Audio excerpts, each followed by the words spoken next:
ഇന്ന് നമ്മൾ ചെറുപഴം കോഴിമുട്ടയൊക്കെ വെച്ച് ചെയ്തെടുക്കാവുന്ന നല്ല ടേസ്റ്റി ആയിട്ടുള്ളൊരു ഈവനിങ് സ്നാക്കാണ് കേട്ടോ ഉണ്ടാക്കുന്നത്. സാധാരണ നമ്മൾ ചെറുപഴം വെച്ച് ഉണ്ടാക്കാത്തൊരു ഐറ്റമാണ്. അപ്പോൾ നമുക്ക് എങ്ങനെയാണ് ഇത് ഉണ്ടാക്കുന്നത് എന്നുള്ളത് നോക്കാം. ഇതിലേക്ക് ഞാനിവിടെ മീഡിയം സൈസിലുള്ള 3 ചെറുപഴമാണ് കേട്ടോ എടുത്തിട്ടുള്ളത്. ഇത് നമുക്ക് പഴംപൊരിയൊക്കെ ഉണ്ടാക്കാൻ വേണ്ടിയിട്ട് കട്ട് ചെയ്യുന്ന രീതിയിൽ നീളത്തിൽ ഇതുപോലെ ഒന്ന് സ്ലൈസ് ചെയ്തെടുക്കാം. ഇനി ഇത് കുറച്ച് അരിപ്പൊടി എടുത്തിട്ട് അതിലൊന്ന് കോട്ട് ചെയ്തെടുക്കുന്നുണ്ട് കേട്ടോ. അപ്പോൾ ഈ ഒരു സ്റ്റെപ്പ് ഒരിക്കലും ഒഴിവാക്കാൻ പാടില്ല. ഇങ്ങനെ കുറച്ച് അരിപ്പൊടിയിൽ ഇത് നല്ലപോലെ ഒന്ന് ഡിപ്പ് ചെയ്ത് നല്ലപോലെ ഒന്ന് പൊതിഞ്ഞെടുക്കണം കേട്ടോ. ഇത് നമ്മൾ ഫ്രൈ ചെയ്തെടുക്കുമ്പോൾ പൊട്ടിപ്പോവാതിരിക്കാൻ വേണ്ടിയിട്ടാണ് അങ്ങനെ ചെയ്യുന്നത്. അല്ലെങ്കിൽ ഈ പഴം നല്ലപോലെ സോഫ്റ്റായിട്ട് കുഴഞ്ഞു പോകും കേട്ടോ. അപ്പോൾ ഞാനിതാ എല്ലാ പഴവും അരിപ്പൊടിയിൽ നല്ലപോലെ ഒന്ന് കോട്ട് ചെയ്തെടുത്തിട്ടുണ്ട്. ഇനി ഇതിലേക്ക് 2 കോഴിമുട്ട എടുത്തിട്ടുണ്ട്. ഇതിലേക്ക് കുറച്ച് പഞ്ചസാര ചേർത്തിട്ട് നല്ലപോലെ ഒന്ന് അടിച്ചെടുക്കാം.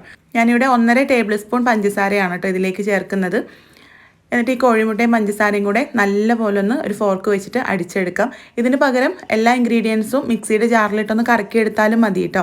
അങ്ങനെയാണെങ്കിൽ നമുക്കിത് നല്ലപോലെ മിക്സ് ചെയ്തെടുക്കാൻ പറ്റും. അപ്പോൾ ഞാനിപ്പോൾ ഇവിടെ ഒരു ഫോർക്ക് വെച്ചിട്ട് നല്ലപോലെ ഒന്ന് മിക്സ് ചെയ്തെടുക്കുകയാണ്. ഇനി ഇതിലേക്ക് 1/2 കപ്പ് മൈദ ചേർത്ത് കൊടുക്കാം. മൈദയ്ക്ക് പകരം നിങ്ങൾക്ക് ഗോതമ്പ് പൊടി എടുക്കാം കേട്ടോ. ഒന്നുകൂടെ ഹെൽത്തി ആയിട്ട് വേണമെങ്കിൽ ഗോതമ്പ് പൊടിയിലും നമുക്കിത് ചെയ്യാം. ഒരു വലിയ സ്പൂൺ കടലമാവും 1 ടേബിൾ സ്പൂൺ അരിപ്പൊടി കൂടി ഇതിലേക്ക് ചേർത്തിട്ടുണ്ട്. ഇനി ഒരു നുള്ളു ബേക്കിംഗ് സോഡ ചേർത്ത് കൊടുക്കാം. പിന്നെ ഒരു 1/4 ടീസ്പൂൺ മഞ്ഞൾപ്പൊടി. നല്ലൊരു കളർ കിട്ടാൻ വേണ്ടിയിട്ടാണ് കേട്ടോ മഞ്ഞൾപ്പൊടി ചേർക്കുന്നത്. പിന്നെ മധുരം ബാലൻസ് ചെയ്യാൻ ഒരു നുള്ളു ഉപ്പും കൂടെ ചേർത്തിട്ട് നമുക്കിത് നല്ലപോലെ ഒന്ന് മിക്സ് ചെയ്തെടുക്കാം. അപ്പോൾ ഞാൻ നേരത്തെ പറഞ്ഞ പോലെ മിക്സിയുടെ ജാറിലിട്ടൊന്ന് കറക്കിയെടുക്കുകയാണെങ്കിൽ മൈദയൊക്കെ പെട്ടെന്ന് നമുക്ക് മിക്സ് ചെയ്തെടുക്കാൻ പറ്റും കേട്ടോ.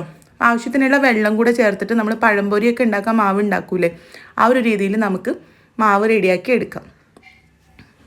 നമുക്കറിയാം മൈദ മിക്സ് ചെയ്തെടുക്കാൻ കുറച്ച് ബുദ്ധിമുട്ടാണ്, പെട്ടെന്ന് കട്ട കിട്ടും. അപ്പോൾ മിക്സിയുടെ ജാറിൽ എല്ലാം കൂടെ ഇട്ടിട്ടൊന്ന് അടിച്ചെടുത്താലും മതി കേട്ടോ. ഇനി ഇതൊരു അരമണിക്കൂർ നേരം മാറ്റി വെക്കാം. അപ്പോഴേക്കും നമ്മുടെ മാവ് നല്ല പോലെ സോഫ്റ്റായിട്ട് വരും കേട്ടോ. അരമണിക്കൂറിന് ശേഷം നമുക്കിത് ഫ്രൈ ചെയ്തെടുക്കാം. അപ്പോൾ നമ്മൾ ആദ്യം അരിപ്പൊടിയിൽ ഡിപ്പ് ചെയ്ത് വെച്ചിട്ടുള്ള ആ ഒരു പഴമില്ലേ, അത് നമുക്ക് ഓരോന്നും പഴംപൊരിയൊക്കെ പൊരിക്കുന്ന രീതിയിൽ ഈ മാവിൽ മുക്കിയിട്ട് പൊരിച്ചെടുക്കാം. അപ്പോൾ നമ്മൾ ബേക്കിംഗ് സോഡയും കോഴിമുട്ട ഒക്കെ ചേർത്തുകൊണ്ട് തന്നെ നല്ല ഗുണ്ടുമണിയായിട്ട് വന്നിട്ടുണ്ട്.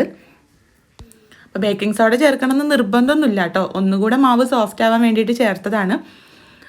ഹെൽത്ത് വൈസ് നോക്കുകയാണെങ്കിൽ നല്ലതല്ലല്ലോ. അപ്പോൾ നിങ്ങൾക്ക് താല്പര്യം ഉണ്ടെങ്കിൽ ചേർത്താൽ മതി.